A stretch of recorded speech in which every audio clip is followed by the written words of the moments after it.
Welcome students, welcome in this lecture. Students, in this lecture you will learn about the definition of simple harmonic motion, important features of simple harmonic motion and some important definition like vibration, time period, frequency and amplitude. First of all, what is the definition of simple harmonic motion? अब तक आपने 3 example को study किया जिसमें mass attach with the spring था, ball and bowl system था and third one क्या था, सिंपल पेंडुलम। इसके बाद आप लोग इसकी डेफिनेशन की तरफ आते हैं। Simple harmonic motion occur when the net force is directly proportional to the displacement from the mean position and it is always directed toward the mean position. ठीक है, ये हमारी एक इसकी एग्जैक्ट डेफिनेशन है, इसको ऐसे ही याद कर लें। इससे हमने इसको अगर हम दूसरे वर्ड्स में करें तो आपने जैसे फार्मूला ड्राइव किया था कि A is directly proportional to the minus x, यानी acceleration is directly proportional to the displacement and it is always directed toward the main position। इन्हीं उसने वर्ड्स में राइट किया हुआ है। अब आगे आ जाते हैं important features of simple harmonic motion. तो स्टूडेंट्स, इसके लिए आप डायग्राम बना लें।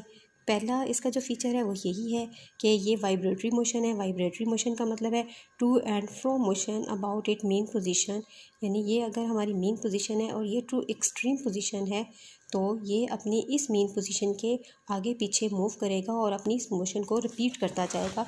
जैसा कि हम यहाँ से पढ़ लेते हैं, आप body executing simple always vibrate about a fix position.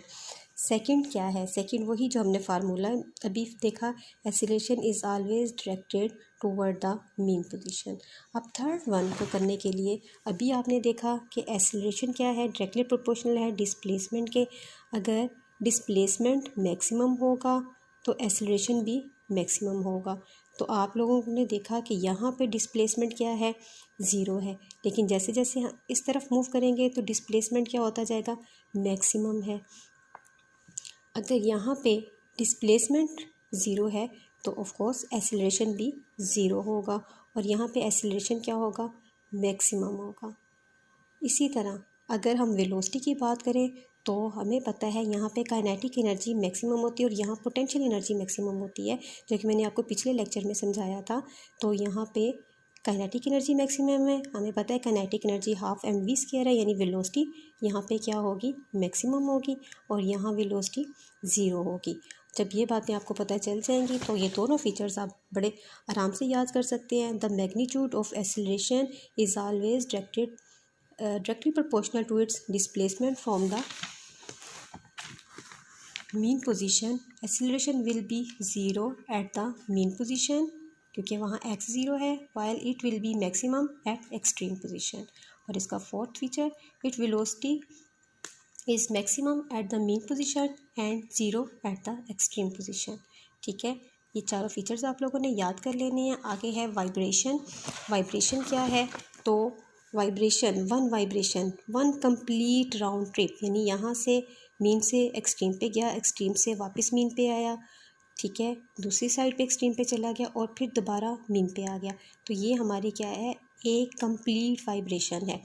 तो इसकी डेफिनेशन कैसे लिखी हुई है, one complete round trip of vibrating body about it's mean position is called one vibration.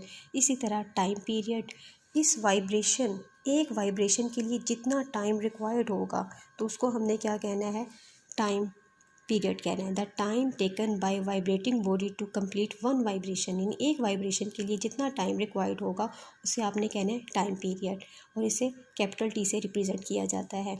इसी तरह फ्रिक्वेंसी, आपको पता है ये वाइब्रेशंस हैं। जैसे यहाँ पे मैं ये वाइब्रेट कर रही हूँ, यहाँ आप इसी को ले लें, ये अपनी मेन पोजीशन पे यूँ वाइब्रेट करेगा। तो एक सेकंड के अंदर जितनी वाइब्रेशंस होंगी वो इसकी फ्रिक्वेंसी होगी। द नंबर ऑफ वाइब्रेशन और cycles of vibrating body in 1 second is called frequency. और फ्रिक्वेंसी का फार्मूला क्या है, ये टाइम पीरियड का रेसिप्रोकल है, एफ इज इक्वल टू 1/टाइम पीरियड। एम्पलीट्यूड वो हमारा डिस्प्लेसमेंट है, मैक्सिमम डिस्प्लेसमेंट है, यानी मीन पोजीशन से टू एंड फ्रो मोशन में मीन पोजीशन से वन एक्सट्रीम पोजीशन की तरफ, ठीक है, ये जितना मैक्सिमम डिस्प्लेसमेंट कवर करेगी एक साइड पर तो ये इसका एम्पलीट्यूड होगा और इसको हम ए से रिप्रेजेंट करेंगे।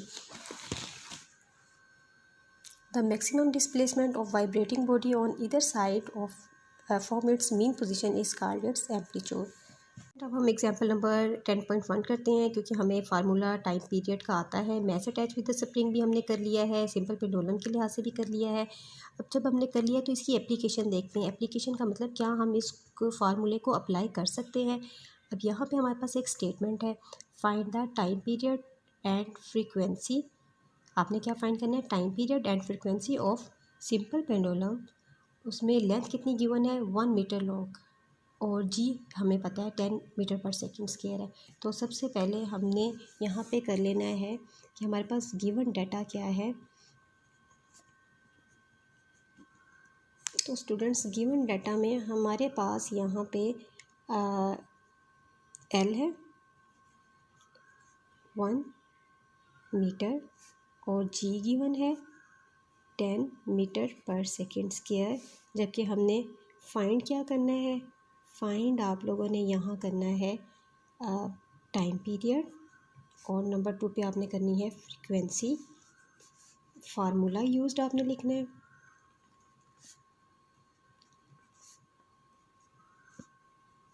जी, फार्मूला यूज्ड हमारे पास सिंपल पेंडुलम में कौन सा होता है, 2 pi under root L over G. यहाँ पे वैल्यू पुट करें, T is equal to 2, pi की वैल्यू आपको आती है 3.14, और यहाँ पे अंडर रूट लें किसका, एल हमारे पास 1 मीटर है जबकि जी हमारे पास 10 मीटर है। इन दोनों को डिवाइड करें, डिवाइड करने के बाद इनका जब अंडर रूट लें और इसको आप लोग इन दोनों के साथ मल्टीप्लाई करें तो आपके पास टाइम पीरियड आ जाएगा 1.99 सेकेंड। तो ये तो आपके पास टाइम पीरियड आ गया। आपने भी फ्रीक्वेंसी फाइंड करनी है। तो आपको पता है अभी ऊपर आप लोगों ने फार्मूला याद किया है, frequency is equal to 1 over time period. तो इसको 1 से डिवाइड कर दें या 1.99 का रेसिप्रोकल ले लें तो आपके पास फ्रीक्वेंसी आ जाएगी 0.50 hertz. It is the unit of frequency. तो यहाँ पे आप लोगों ने टाइम पीरियड भी फाइंड कर लिया और फ्रीक्वेंसी भी फाइंड कर ली। टाइम पीरियड आपके पास आ गया 1.99 सेकेंड, यूनिट लाजमी लगाना है आप लोगों ने, और फ्रीक्वेंसी आपके पास आ गई 0.50 हर्ट्ज़। Thank you.